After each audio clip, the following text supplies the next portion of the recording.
Olá, muito boa tarde. O programa Eclésia está hoje no Paço Arquiepiscopal de Évora. Isto porque a Arquidiocese assinala o centenário da entrada do arcebispo Dom Manuel da Conceição Santos nesta região do Alentejo. Foi no dia 11 de fevereiro de 1921 que Dom Manuel Mendes da Conceição Santos entrava na Catedral Éborense, um homem que marcaria indubitavelmente o ritmo pastoral de toda esta região do Alentejo. Por isso, temos connosco o atual arcebispo desta arquidiocese, Dom Francisco Senra. Muito obrigado por nos receber aqui na sua casa. Falar de Dom Manuel Mendes da Conceição Santos, sobre o qual decorre um processo de beatificação-canonização, uma causa, é falar de alguém que é central e uma referência pastoral e espiritual para esta arquidiocese. Sim, Henrique Matos, obrigado por vires até esta terra, que também te pertence. És filho desta diocese, da ala ribatejana, porque Exatamente. Esta arquidiocese é Alentejo e Ribatejo, Alentejo Central e Ribatejo, concretamente os concelhos de Coruche e Benavente. É indelével e incontornável a figura do Sr. Dom Manuel Mendes nesta arquidiocese. Nós sabemos que um santo faz santos à sua volta. E sabemos também que o testemunho de vida de um homem com uma intuição evangélica espontânea, porque o evangelho na vida dele brotava espontaneamente. Era um homem que assumiu de facto uma dimensão de conversão muito profunda, faz à sua volta acontecer a beleza. Por isso esta diocese, a começar pelos sacerdotes que ele deixou, ordenou cerca de 130 padres nesta planície, Charneca Alentejana e depois nas terras ribatejanas. Foram sacerdotes que tinham esse cunho desse pastor, de um homem que não gostava que os padres tivessem a porta da casa paroquial fechada à chave, gostava que fossem casas de porta aberta. Um homem que aparecia junto dos seus padres inesperadamente. É claro que eles ficavam preocupados com a vinda do Sr. Arcebispo, porque como é que ia ser o almoço, como é que ia ser, a recepção. E ele, com um motorista que o acompanhava, o Sr. Pacheco, que eu conheci e que me contou isto em primeira voz e primeira pessoa, levava então uma espécie de um baú, ou um açafate, com tudo preparado. E ele próprio, falando com o sacerdote, sabendo da saúde dele, com o Sr. Pacheco, que lhe guiava o carro, ia pondo a mesa, com a sua própria toalha já prevista, ia pondo os 3 pratos, ia pondo o queijinho com os canivetes já boa moda alentejana, ia pondo, enfim, o que ele tinha preparado para o padre, almoçava com o padre, levando ele o almoço. Depois descansava um bocadinho, a meio da tarde, ou ao princípio da tarde, depois do repouso, rezavam o terço, caminhava, sabia dele, da família dele, conhecia cada padre no pormenor da sua história, porque os conhecia desde jovens, do seminário. Ele chega a Évora e encontra uma geração de sacerdotes, os resistentes da Primeira República. Ele entra com um clima um tanto ou quanto hostil, até logo na entrada à Sé. Consta que o dia da sua chegada, nesse dia 11 de fevereiro, Nossa Senhora de Lourdes, de 1921, chovia muito. O cabido tinha previsto que ele viria num cortejo acompanhado pelo clero, as autoridades que o foram receber, da Igreja de São Francisco até à Sé. Em virtude da chuva, mas também dos boatos que corriam de que ele ia ser molestado e maltratado, mas, enfim, parece que a chuva era muita. Fiquemos-nos por aí. Ele entrou, então, dos claustros da Sé. Houve uma procissão dos claustros da Sé. E, por engano, o Sr. D. José do Patrocínio Dias, bispo de Beja, foi equivocamente atingido com uma pedra, uma pedrada, parece que na mitra, que seria dirigida ao Sr. Adão Manuel Mendes da Conceição Santos. Esse pormenor é narrado com muita... É porque esta animosidade era a questão ainda do anticlericalismo? Sim, estamos a falar no ano 21, estamos a falar de um tempo muitíssimo marcado pela dificuldade da relação entre a Primeira República na sua estrutura ideológica com a Igreja. Temos que nos lembrar, por exemplo, que o anterior arcebispo, Dom Augusto Eduardo Nunes, uma figura de grande prestígio intelectual, um professor catedrático de Coimbra, que defende uma tese de doutoramento muitíssimo avançada para o seu tempo. A sua tese de doutoramento, em 1880, faz a defesa do munus social da Igreja, ou seja, ele trata a questão da doutrina social da Igreja como um dever, uma missão da Igreja. A Igreja tem que cuidar das consequências da Revolução Industrial, das cinturas dos operários que se formam à volta das cidades, daqueles que deixam o campo e que vêm e que depois fazem o embate, muitas vezes com o desemprego, com famílias muito numerosas, e isto percebendo que Portugal estava muito longe de viver uma Revolução Industrial. Porém, ele traz este tema para a Igreja Portuguesa. E o Dom Manuel Mendes da Conceição de Santos depois assume um bocadinho essa... Em 1881, ele defende Dom Augusto uma tese para ser professor catedrático, intitulada Socialismo e Catolicismo, onde compara a questão social, resolvida quer pela Igreja, quer pelas teses de São Simão e Proudhon, socialistas, e Marx, e verifica que a solução cristã é mais importante. É um homem que se torna precursor da Rerum Novarum, que vai aparecer com Leão XIII só passado 11 anos. Ele antecipa-se à Rerum Novarum.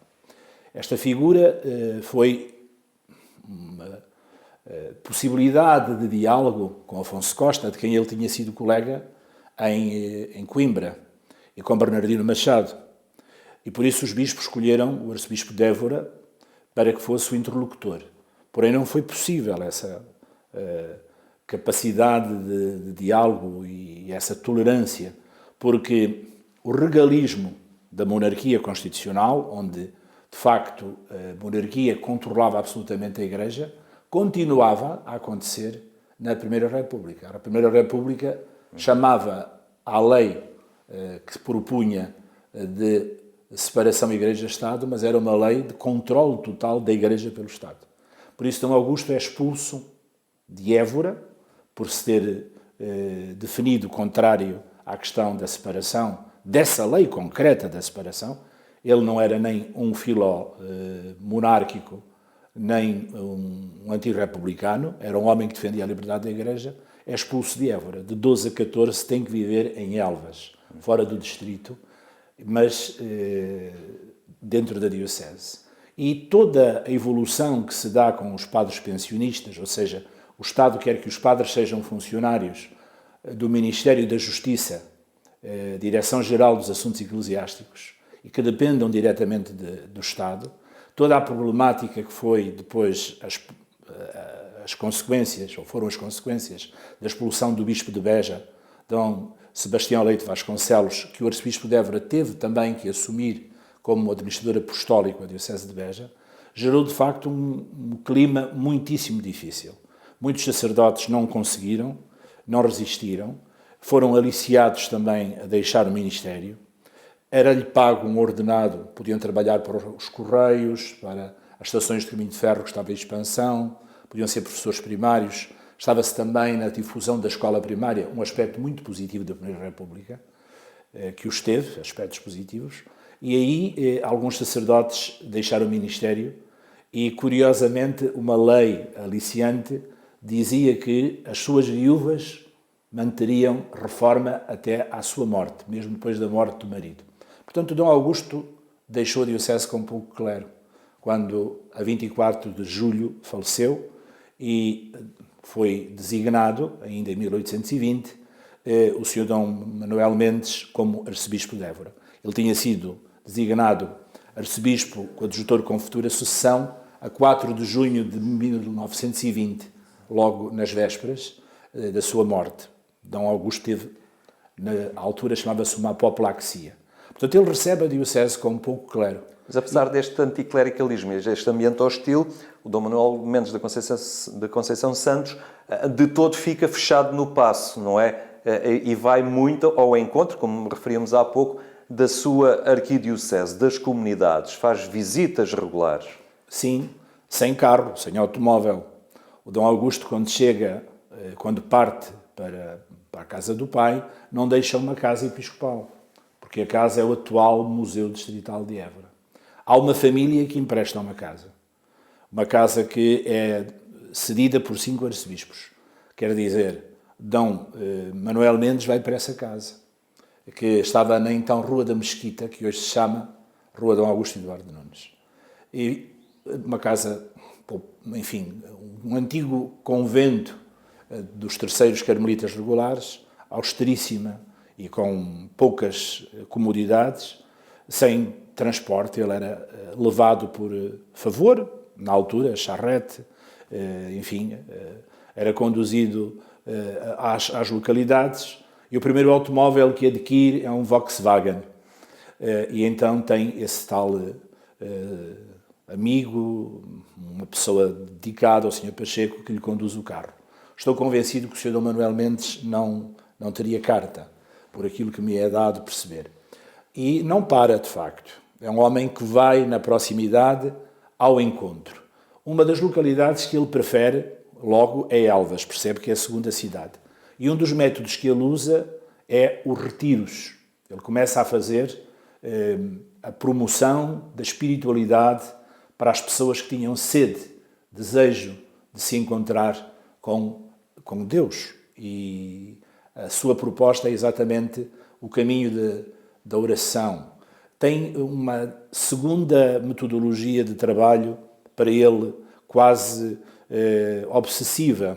Esta é uma expressão metafórica, que é a formação de clero, os padres, a necessidade de abrir o seminário maior e fazer do seminário maior uma escola piedosa e, ao mesmo tempo, de grande exigência cultural. Dom Manuel Mendes era um homem muito culto. Tinha-se formado na Universidade Apolinária em Roma, Santo Apolinário. Ele foi diretor, por exemplo, do Liceu de Porto Alegre, de Guarda, onde lecionou alemão e fez parte também de júris de exames de inglês. Ele era um homem que falava várias línguas, era um homem com uma grande capacidade, sobretudo no clássico, no latim, concretamente, e tinha, portanto, uma preocupação em formar bem intelectualmente os padres. Por isso, foi buscar às dioceses do Norte, que tinham sacerdotes doutorados, preparados para a docência, professores para o seu seminário. Ele tinha que começar praticamente do zero. E começa a fazer a formação dos primeiros sacerdotes, apostando forte na formação também daqueles que eram mais capazes, enviando-os para o Colégio Português de Roma e para as universidades romanas. E começa a ter, a certa altura, o seu próprio quadro docente. E esta necessidade de ter um clero renovado acompanhava a necessidade de ajudar o clero que tinha recebido da Primeira República, dos quais muitos sacerdotes traziam estigmas, problemas, que tinham que ser ajudados. Alguns precisavam mesmo de grande apoio, porque a formação não tinha sido muita, nas dificuldades que havia do seminário, e haviam situações ditas irregulares, sacerdotes que tinham constituído família e tinham, portanto, uma vida dupla. E foram sacerdotes que, perante a santidade do seu bispo, que se marcava por uma bondade e uma proximidade muito grande, resolveram pôr a sua vida à luz da verdade.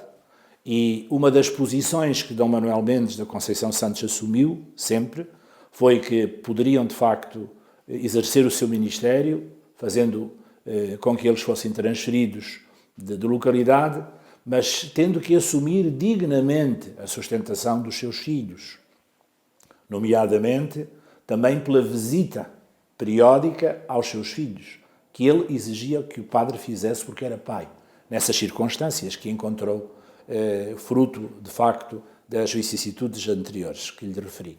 Foi um homem que acompanhou depois, com muita proximidade, as paróquias através das missões. Na medida em que ele fazia visitas pastorais, ele fazia pregações junto do povo. Há imagens muito bonitas, por exemplo, ele a pregar em cima de um fardo de palha, para estar mais alto, debaixo de uma árvore. Era uma pessoa que tinha uma capacidade muito eloquente de traduzir a palavra de Deus de modo carinhoso, afetivo, que tocava os corações, fazia as pessoas sentir o que estavam a ouvir. E foi, de facto, empreendedor numa outra componente, que é decisiva para a Arquidiocese, que é a procura de congregações religiosas para povoar esta diocese. Com ele chegam aqui, por exemplo, os padres salesianos. Com ele chegam aqui as irmãs doroteias. Com ele chega aqui uma obra muito importante que vai ser depois marcante para a diocese, que são os padres carmelitas, que tiveram em Elvas o seu mosteiro. Ele fundou mesmo também uma congregação. E ele fundou as Servas da Santa Igreja. A partir dos retiros de que lhe falei, começam a aparecer vocações e essas vocações aproximam-se dele e ele oferece-lhe a possibilidade de fazerem, de facto, uma experiência comunitária que era muito interessante. Não deviam usar hábito. A sua missão era estar nas paróquias, trabalhar sobretudo nas paróquias mais desfavorecidas de catequistas, até às vezes da presença do sacerdote. As irmãs tinham, portanto, uma missão, as servas da Santa Igreja, essencialmente missionária, das missões populares. Nas paróquias mais desprovidas, não teriam, digamos, uma vida muito cómoda. Seriam missionárias até itinerantes. Essa obra, que persiste, que está a celebrar 75 anos, é de facto um coalhar de toda a sua ação de retiros para senhoras, femininos, com uma grande presença de jovens. Mas gostava também de lembrar a comunicação social, o jornal A Defesa, a preocupação que ele teve em fazer acontecer na Diocese uma informação que está, a boa imprensa, a preocupação de fundar uma livraria e também de prover a Diocese de uma gráfica que produzisse a gráfica iborense. Dom Manuel Mendes da Conceição Santos tem este selo de procurar congregações religiosas, as irmãs franciscanas de Calais, por exemplo, missionárias de Nossa Senhora, as irmãs franciscanas hospitaleiras. Há várias congregações que ainda hoje estão na Diocese, vindas do seu tempo, de uma grande importância, porque fizeram depois a chegada da mensagem cristã acompanhada da caridade. Portanto, a palavra confirmada com a credibilidade da caridade. Muito importante os salesianos, a chamada Escola dos Padres, é assim que é chamada em Évora, onde muitos rapazes tiveram possibilidade de acesso à escola através do acolhimento dos salesianos. E o tempo de hoje? Este é um ano intenso aqui para a Arquidiocese, apesar da pandemia que vivemos, ele não impede que se assinale estes 100 anos da entrada do Dom Manuel Mendes da Conceição Santos. De que forma é que a Diocese também hoje faz memória e concretiza um pouco o espírito e esta intuição pastoral deste homem? Antes de tudo, foi minha preocupação dar um novo impulso à causa de beatificação, através de um novo postulador. O anterior estava doente, já com uma idade, em Roma, e também de um vice-postulador na Arquidiocese. Esse vice-postulador foi indicado também pelas próprias Irmãs Servas da Santa Igreja, aos Colteias, e está numa grande dinâmica de fazer acontecer a resposta que foi pedida pela Santa Sé já há vários anos, mas uma resposta que englobava imenso trabalho. Ou seja, a causa de beatificação entrou na Santa Sé, foi numerada na década de 80 e foi feita depois uma pergunta. E a pergunta é ao nível histórico, ou seja, como conseguimos fazer a prova de toda a vida deste homem numa dimensão de virtudes heroicas, de um cristão com uma grande dimensão de vida evangelizada. Dom Manuel Mendes tem uma produção epistolar impressionante. Ele acompanhou as grandes figuras do seu tempo. Ele tem, por exemplo, uma relação muito íntima com a fundação das Irmãs Servas de Nossa Senhora de Fátima, com a irmã Andaluz. Tem uma relação muito grande com Sílvia Cardoso. Ele tem uma relação muito forte e íntima com o Padre Cruz. Dom Manuel Mendes tem, por exemplo, uma relação epistolar com o convento de Lisieux, depois da morte de Santa Teresa de Jesus. Ficou a sua irmã à frente do convento, irmã de sangue. E está publicada essa correspondência, as cartas de Dom Manuel Mendes da Conceição Santos para o Carmelo de Lisieux, por Pinheiranda Gomes, que é um volume significativo de correspondência. Talvez mais de 11.000 documentos. Então foi necessário fazer um trabalho exaustivo de procura e, ao mesmo tempo, de arquivo.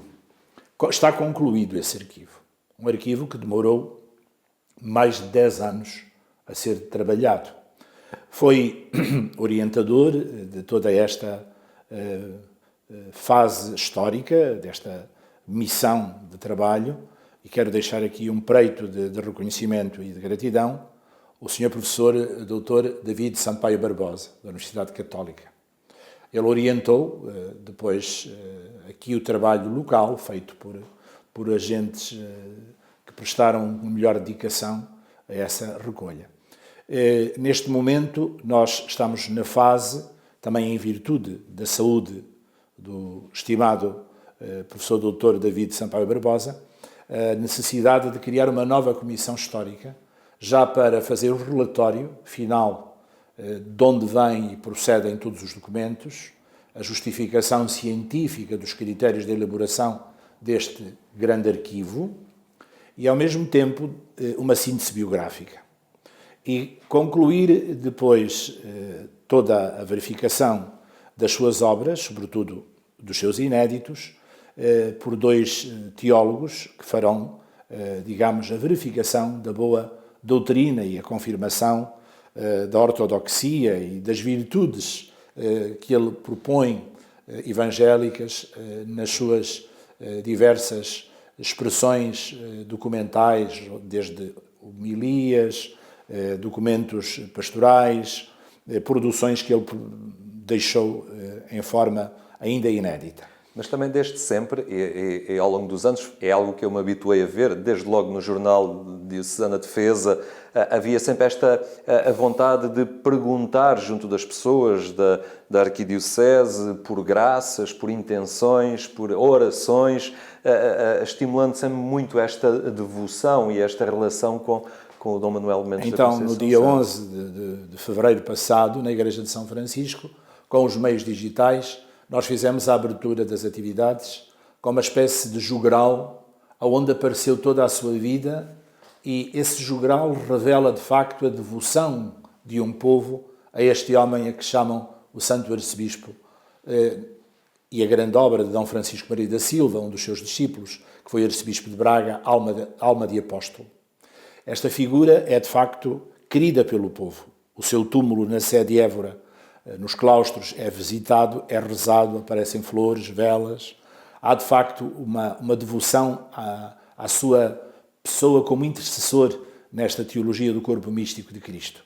Queria também dizer que a causa da postulação está a abrir um espaço, exatamente muito próximo da sede de Évora, numa rua muito movimentada e muito turística da nossa cidade, para aí fazer a sede da postulação, que vai ter um museu, onde vai estar o seu quarto, onde ele faleceu, vão estar os seus livros. Foram publicados já 3 livros este ano, 3 livros de bolso, e estão previstos mais 2, para divulgação ainda mais da sua vida, da sua memória. Pensámos fazer a inauguração da sede da postulação, na Rua 5 de Outubro, se Deus quiser e assim o permitir, em Quinta-feira Santa. Seria depois, se for possível, a celebração da missa crismal, por volta do meio-dia, antes de irmos almoçar, se for possível, o clero, fazermos a bênção dessa nova proposta, que é um encontro vivo com Dom Manuel Mendes, com os seus objetos, com as suas marcas de santidade, porque nós encontramos lá, de facto, as marcas da santidade deste homem, através da vida modesta, exigente, da sua atitude orante, aonde estão os vestígios, exatamente, da sua penitência, da sua oração. Queríamos também recolher um pouco mais de testemunhos. Claro que ainda há pessoas do tempo dele, mas esses testemunhos estão todos recolhidos para a causa de beatificação. Agora há a necessidade de perceber esta nova geração, este novo tempo. Ou seja, se está viva na alma desta Igreja e desta geração e da nova geração a memória deste homem que deixou uma pegada tão inscrita nesta diocese de humanização, de proximidade, de coração de pastor e, ao mesmo tempo, de uma fé ardente, onde ele era capaz de ver Cristo nos sinais dos tempos, a chamá-lo, a convocá-lo para a dádiva da sua vida e, ao mesmo tempo, nos irmãos, nos pobres, porque muitos sós, muitos idosos encontraram, de facto, obras importantes de dimensão, diríamos nós hoje, sociocaritativa ou solidária. Naquela altura eram obras de misericórdia, assim mais ditas, não é? Obras de caridade, como a célebre sopa dos pobres, albergues para idosos. Na cultura contextual da época, ele foi um homem que socorreu, que abriu o coração através das suas mãos, no abraço que ele deu a este povo, trazendo para aqui, como disse há momentos, muitos servidores para fazer também a alfabetização e para promover, através de colégios que ele apoiou e ajudou a fundar, uma rede significativa de colégios católicos, para crianças que não teriam outra acessibilidade ao ensino. É importante perceber, e vamos recolher alguns testemunhos, como está viva esta memória em forma de devoção, de confiança, de intercessão, de modelo de vida, ao mesmo tempo de interpelação profética na Igreja do nosso tempo, nesta geração. Essa recolha tem-nos surpreendido. Temos encontrado famílias novas a procurar Dom Manuel Mendes para a intercessão e a sentirem-se como que filhos espirituais dele, por aquilo que leram e conheceram dos seus pensamentos e da sua espiritualidade. Queria também deixar o testemunho que essa relação com o Dom Manuel Mendes ultrapassa a dimensão das fronteiras territoriais de Portugal.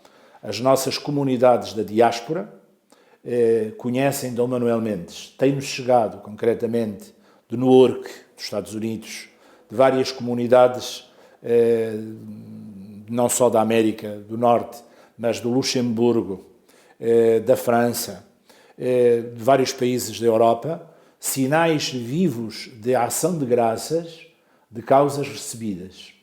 É muito interessante sublinhar que Dom Manuel Mendes, nas graças que nos chegam referidas, tem uma relação com a família.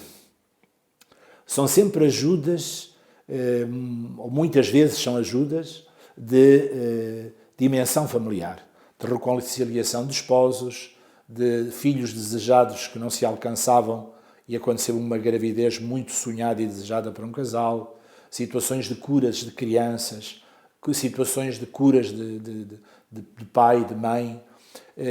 Não é só, mas há uma ligação muito grande dele à família. E sempre também como que um sinal de que tudo começa na família. O berço da vida e também o berço da fé. Senhor Arcebispo, muito obrigado por nos pôr sintonizados com o património espiritual e pastoral do Dom Manuel Mendes da Conceição Santos. É um ano intenso aqui na Arquidiocese de Évora e que nós, na Agência Eclésia, certamente continuaremos a acompanhar de perto. Muito obrigado por nos ter recebido aqui na sua casa. Este foi o programa Eclésia, hoje aqui a partir do Paço Arquiepiscopal da cidade de Évora. Falámos sobre Dom Manuel Mendes da Conceição Santos, do qual se assinalam os 100 anos da entrada nesta Arquidiocese de Évora. Muito obrigado por ter estado connosco, despedimos-nos, até amanhã, se Deus quiser.